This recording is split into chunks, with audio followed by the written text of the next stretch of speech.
Briefed by Trump cabinet members on the U.S.'s intervention in Venezuela and the arrest of dictator Nicolas Maduro. The classified briefing coming a day before a potential Senate vote on a resolution which would curb President Trump's war powers. I spoke with Kentucky Senator Rand Paul on this program yesterday. Here's why he said he's backing that resolution.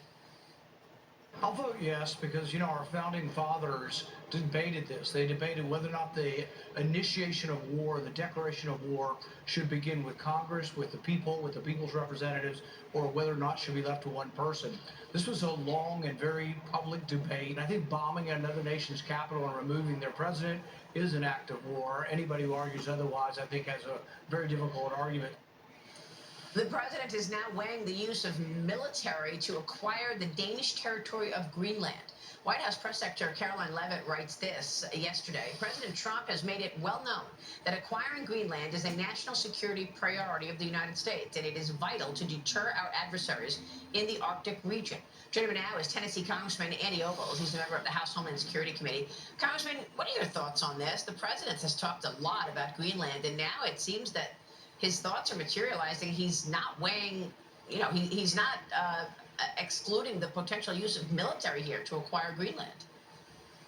Well, I've got the bill, Make Greenland Great Again, which would, quite frankly, allow us to acquire Greenland. I don't think military action is going to be necessary. I quite frankly think, I've met with delegations from Greenland. They want to have a better, stronger relationship with the United States of America. And when you look at the incursions, north of Greenland by Russia, by China, the Danes can't protect that region. We can. It should be a territory of the United States. And I support President Trump. And like I said, and quite frankly, like Rubio said, military action won't be necessary. Quite frankly, Greenland wants to be a partner with the United States. So make the case, Congressman, why is Greenland so important? Is it just simply the geography, its nearness to Russia and China?